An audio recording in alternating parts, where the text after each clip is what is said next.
Hello, my name is Lexi, and this is my first ever YouTube video, and I just wanted to share a little project that I've been working on for the past 2 years.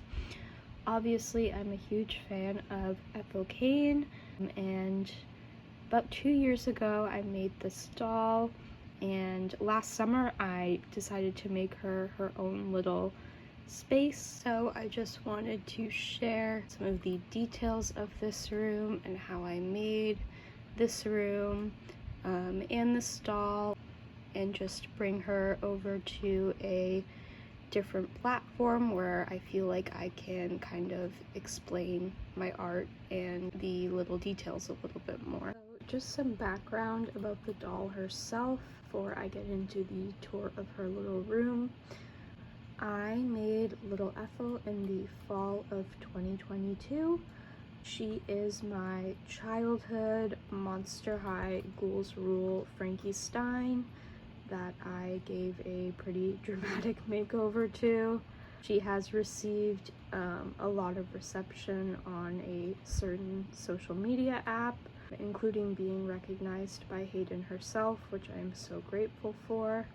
I've changed her look a little bit to kind of reflect the new period of music that we're in now, especially with this latest album release that happened very recently. I felt like it was appropriate for the doll at least, to kind of adapt this darker look. So here's a closer look at her sweet little face. I tried to do all of the tattoos, including the tattoos on her neck, as accurately as I could. The little catch lights in her eyes are actually crosses, which I thought was a fun detail. And I'll see if I can move this without being too shaky. But her earring is actually a tiny little Fisher cat tooth. She's wearing a little black dress that I made to kind of resemble a Victorian morning dress, along with a little cross around her neck, of course, which is just made from a little earring charm. Here are some of the details on her hands. I tried to make these tattoos as accurate as I could, but it's very hard to draw on such a small scale, especially with teeny tiny Monster High hands. And probably sometime soon I would like to switch this hand with scent on it out for a different hand, which more accurately reflects the current tattoo situation that's happening now. And then she's just wearing some little black socks too. I decided I didn't want to make this doll shoes. Both times I've seen Hayden perform live, she was not wearing shoes. Little Ethel was the first doll that I've ever made, and I'm still super proud of the way that she turned out and the way that this character kind of translated to my vision of what she would look like as a doll. And yeah, I love her very, very much. I'm clearly very fond of her, and I am so happy to share her. Now onto the room. I was originally inspired to make a whole dollhouse for her, but I eventually realized early into that project that it was going to be a huge scale kind of operation that I wasn't totally prepared for.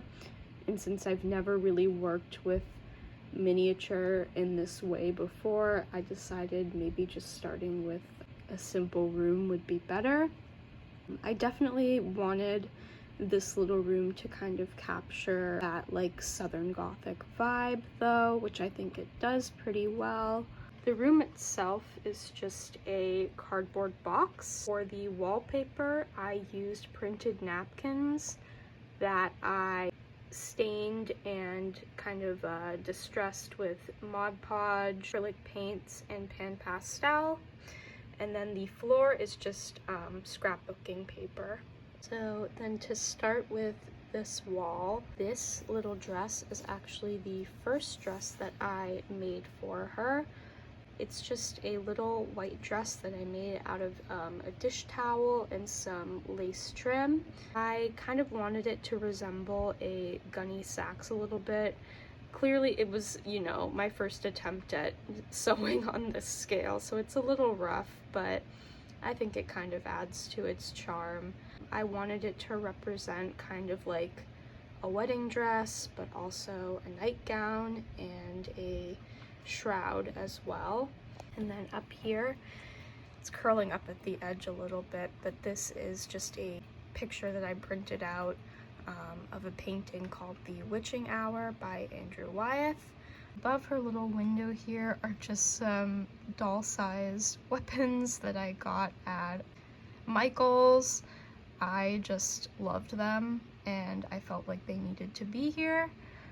And above that is just a little cross charm as her little wall crucifix. And then there's this little window here that I've just made from a wooden dowel for the curtain rod. The curtains themselves are made from an old shirt that I had. I just cut them and I tea stained them to give them this look. And then underneath is just a little window with a picture I painted of some power lines and like a stormy sky. Under that is this little table that I made from actually a Tropicana orange juice lid and some wooden dowels that I painted. I just thought that it would make a really interesting doll table. And then there's just a little doily I made on there, a little model candle, a seashell for her trinket dish, and a little doll mirror, which I believe was from a Wizard of Oz playset that I had when I was a kid. And now moving on to her shelf. The shelf piece itself was a like scrapbook organizer that I got at Joann. I just thought that it was, you know, the perfect piece of furniture for a little doll room, and the way I set it up in her room kind of mirrors how my bookshelf, which I use as a doll shelf, is set up in my room. On top of her bookshelf is this little scrap piece of skunk fur that I have just to act as a little like doll-sized pelt, and this little barn owl figurine. I put him in here because I remembered a pre-sale code for one of the tours that I went to see her on was Taito Alba, so I thought that was just fun to include him. On this shelf there are some pictures of Gibson girls that I printed and cut and pasted to the back of the shelf.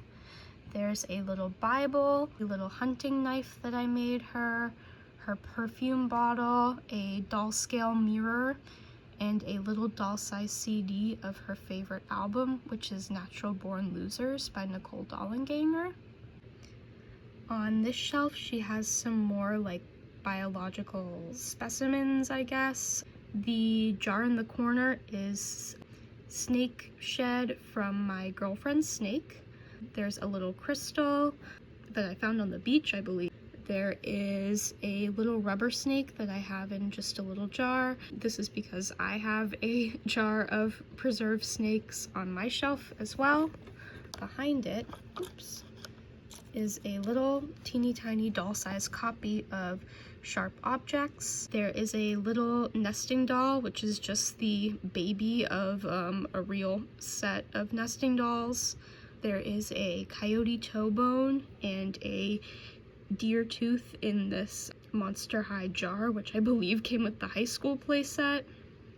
And then on the back wall of the shelf, there's a poster of the major parasitic fauna from the Mystery Flesh Pit National Park. The bottom shelf is definitely the least well thought out shelf. There's just a candlestick from a board game, I believe, a little thimble that has some scissors and some doll-sized silverware in it, just a little Hello Kitty, her milk carton, which has her picture on the side of it, of course, and this little calico Sona that I made for her a little while back, just her little mini me. This canopy is a little piece of vintage lace that I just thought was really pretty and I wanted to include it. Underneath it is a portrait of Christ and Christina's World, also by Andrew Wyeth. She has her bed in the center of the room. The bed itself is just a wooden block. The mattress on top of it is made from a pillowcase and some cotton balls for the stuffing. The sheets are just cut up sheets that I had from an old set of sheets, and it's the same for the pillow. And then the blanket is a little crocheted kitchen wipe, I think. I just thought it was the perfect doll scale blanket. And then on her bed is another little calico bunny, and her nightstand, which is a little unhinged. She has a copy of Little House on the Prairie, another candle, and a little teacup. She also has a doll-sized vape and a little can of beer. And then this little nightstand is actually a candle holder that I just flipped upside down. It looks like a perfect little doll scale nightstand, so I decided to use it as that. And then on her floor, she has a little laptop with her journal or sketchbook on top of it. And that's really all there is to this little room. It was a lot of fun to create this little space, and I hope to do something similar again soon, whether that be creating another little room for another one of my dolls, or eventually building the dollhouse for her as I had planned. If you are also a doll collector, or you repaint and create little characters like I do, I think making a little space for them is a super easy and fun project to do. It was also relatively cheap since I used a lot of materials that I had already. So I would say I made this little room for probably $15. It really wasn't much. If you watched this whole video, thank you very much for tuning in, and I hope to create some more videos about other dolls that I've made, as well as my current doll collection. And I'm really excited to share these things on a new platform. I hope you have a great rest of your day, and thank you again very much for tuning in, and I will see you in my next video. Bye!